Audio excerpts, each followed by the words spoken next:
Welcome back to part 2 of this series. Now we're going to talk about putting intonation-based skills on the instrument. How do you train your motor system to actually play in tune? Because I'm a string player, I'm going to talk about this in string player specific terms, but if you are not a bowed string player, violin, viola, cello, bass, I hope you'll be able to figure out how to apply this to what you do on your instrument. So the first thing when it comes to intonation that I always talk to my students about is that in order to play in tune, you have to be able to anticipate the pitch, the resonance, and the physical placement on the instrument. So let's talk about each of those individually. So first up is pitch. I think this one's kind of obvious based on what we were just talking about with audiation. But anytime you're playing, you should always be hearing ahead of where you actually are. You should always be hearing the next pitch or set of pitches you're going to play before you actually play them.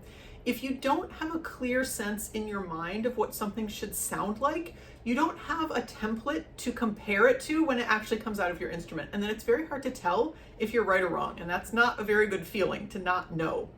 So a way to practice this is to use something again like a scale or a simple song and play one note, then sing the next note in your mind, then play the next note, then sing the note after that in your mind, and so on. So you practice audiating one note at a time. So I'll demonstrate this in the context of a C major scale. So I'll start with C. Now I'm going to sing D and then play D. I'm going to sing E in my head and then play E. So I took my bow off in between each of the notes so that I could hear more easily in my head, and that's a really good way to start so that there's silence. But eventually you want to be able to sustain each of the notes and sing in your head without having to put pauses in between. So for instance, I'm singing D now in my head, I'm singing E now in my head, and I only put my finger down once I've actually heard that note in my head. Next up is physical placement. So in addition to being able to anticipate the pitch, you have to be able to anticipate where your fingers go down or what you have to do with your embouchure and your air in order to play in tune. So just like audiation, you want to imagine this before you actually do it so that you know how it's going to feel. So there's a bunch of different skills that go into this. Probably the easiest is for string players, when you have consecutive fingers going down, like 1, 2, 3. And so if my first finger is down, let's say, and I know my second finger is going down next, you want to imagine the placement on the fingerboard. The way that I describe this to my students is if I'm putting down F sharp, second finger, I feel like where F sharp goes, it like lights up and I put my finger in the light. I know that's a very strange analogy, but that's kind of how it feels to me. And I'm also imagining the spacing between, in this case, first and second finger. So I know what that spacing feels like. It's not a big stretch. They're not right close to each other. It feels just like a whole step in first position, but I know what that spacing feels like. So if I'm playing E to F sharp, I'll play the E and then I'll imagine where the F sharp goes and then I'll put it down. The next one would be G, let's say. I imagine where the G is and then I put it down. So just like with audiation, you want to imagine first, then do it, see if it sounds right. This is why it's important to have the pitch in your head too, so you know how it comes out. More complicated, I think, than just consecutive fingers is if you have fingers that aren't consecutive, or for string players, like if you have to shift. So let's talk about shifts, because I get lots of questions about that. So let's say I am trying to work on shifting to this A. Let's say I start on an E and I'm shifting to this A. I'm not going to talk about shifting technique right now because this is not a technique video, it's just a pitch video. So the first thing that I think is important is to know, where is that A? Where are you going? Independent of any shifting mechanics that you may have to work on. And so for this, I do something that sometimes people call target practice. So knowing, okay, where is that A on the fingerboard? This type of target practice is something I did a lot when I was younger, when I was really learning my fingerboard. So you need to be able to hold that A in your mind. Again, so audiation skills are really important. And then you're going to take your hand away from the instrument and try to put that A up from nowhere to know, okay, where is this on the fingerboard? I'm going to play it out of tune on purpose because I already know where it is, so I'm not practicing it. But if I was practicing it and I put, okay, that's really flat. right? So now I know it's flat. The only way I know that is by singing the A in my head. So it was really flat. Again, I'm going to play it out of tune this time. So it needs to be sharper. That was almost right? But not quite. It was a little bit too sharp, but I made a good adjustment. It was flat first, now it was sharp. So now I have to be a little flatter. Try again. It was a little bit flat, but again, I made a good adjustment, right? I was really flat, then I was a little sharp, now I'm a little bit flat. And so I'm kind of honing in on where exactly does that A go? Oh, there it is. There is the A. So now that I found it, I have to be able to repeat it. And so the next step would be, and I talk about this in some other videos, is to do repetitions on that. So the way that I do my repetitions is I try to get 3 in a row. I'm going to do it on purpose, out of tune. Okay, that was flat. I got to go back to 0. When I get it wrong, though, I have to assess, okay, why did I get it wrong? What did I hear incorrectly? What did I feel incorrectly? When it's in tune, what I feel in my hand in terms of how it's in relation to the instrument is different than when it was flat. So that's important information to pay attention to. Ultimately, what I want to be able to do is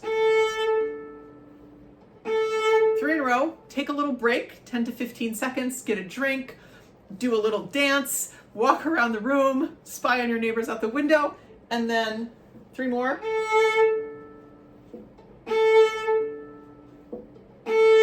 But each time, you can't see it inside my head, but each time I'm imagining where it is before I put it down, and I know exactly where it is. So that is the first step, I think, to knowing where you're going with intonation, because if you don't know where it is on the fingerboard, it's going to be really hard to shift to. The next step with a shift, if that's what I have to play, E to A, the next step would be playing the shift and doing repetitions just like I did. I'm doing it separate bows right now, but I think it's important when you're doing shifts to do the actual bowing or whatever it is, because it's going to feel different depending on what your bow has to do. So do it with the articulation that you actually have in the passage. Okay, last thing. So you have to be able to anticipate pitch. You have to be able to anticipate physical placement. You also have to be able to anticipate resonance. And this is the one that I think people miss, and that is the missing ingredient in playing in tune. So on string instruments, any note that has the same name as your open strings. So for violin, G, D, A, E. For viola and cello, A, D, G, C. For double bass, same as violin, but in the opposite order, right? All of the notes that have the same name, so all of the C's, G's, D's, and A's for viola and cello, all of those notes will ring. They have resonance to them that you can hear, especially after the note is over. So a really resonant note on the viola is low D. And you can probably hear when I take my bow off, there's a lot of excess sound going on. That's the resonance. It's my D and my A strings that are resonating sympathetically with the D. So if you are new to string instruments, a great exercise is to find in first position, because that's probably where you're starting when you're working at the beginning of learning a string instrument, find all of the open string notes with fingers in first position and see if you can get them to ring like I just did. If that's old hat for you and you're like, yeah, I know about that. What about notes like F sharp or A flat that don't ring? I have news for you. They do ring. It's just a different kind of resonance. So let's pick a non-resonant note. Let's do B, because we don't have a B string. So B doesn't ring, but it does. So here's a B. When I stop playing, it has a little bit of resonance afterwards, but it's nothing like that low D that I just played, right? But if I roll my finger around, now it's flat. Hopefully you can hear that the sound is kind of squished. To me, when it's in tune, it sounds rounder and fuller. And when it's flat, it sounds kind of like cardboard, that it doesn't have any like luminance to it. And it sounds, yeah, just like compressed. Same thing when it's sharp. So again, here's in tune. Here's sharp. Again, it feels compressed in a way. It doesn't have that rich roundness to it. And so a really helpful exercise is to pick any note and roll your finger around to subtly change the pitch. Try to ignore the pitch change and see if you can hear the change in resonance. So I'm gonna do this on this B. It's gonna be a little bit annoying, I think, but I want you to listen to it and see if you can hear the changing resonance, that when it's in tune, it's rounder and fuller, and when it's sharp or flat, that it just feels kind of squished and compressed and sort of, yeah, like cardboard in a way. I'll start in tune. So that's in tune.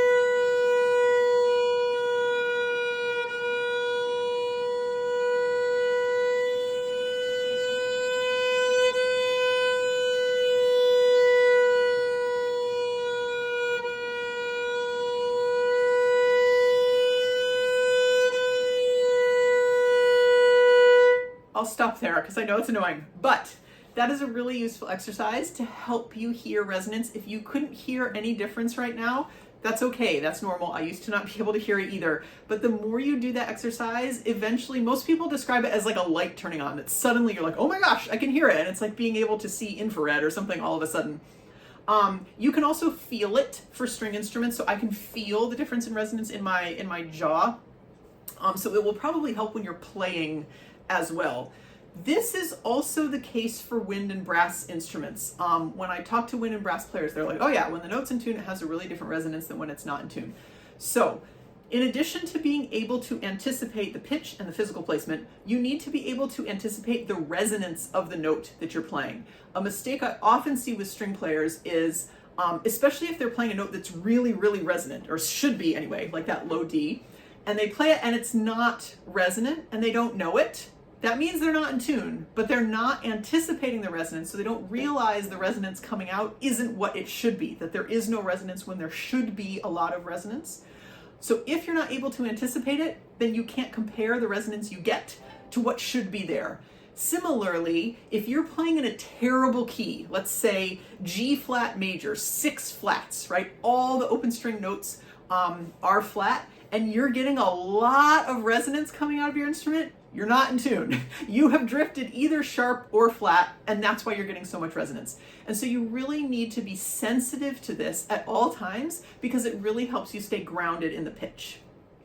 Going back to our exercise with target practice and finding that A, the reason I picked that A is it's really resonant, right? You can hear it when I finish playing, that it has a lot of resonance. If I'm a little flat, it doesn't have that resonance, right? That's still a little flat, has a little bit of resonance, but not that nice resonance you get when it's right in tune. Same thing if you're a little sharp. Has a little bit of resonance, but not the resonance you get when you're actually in tune. And so with finding it from nowhere or putting down consecutive fingers and imagining, that imagination of the resonance is also going to help you know if you're in the right place. So remembering the pitch, but also knowing what resonance you expect is going to help train your fingers where to go on the instrument.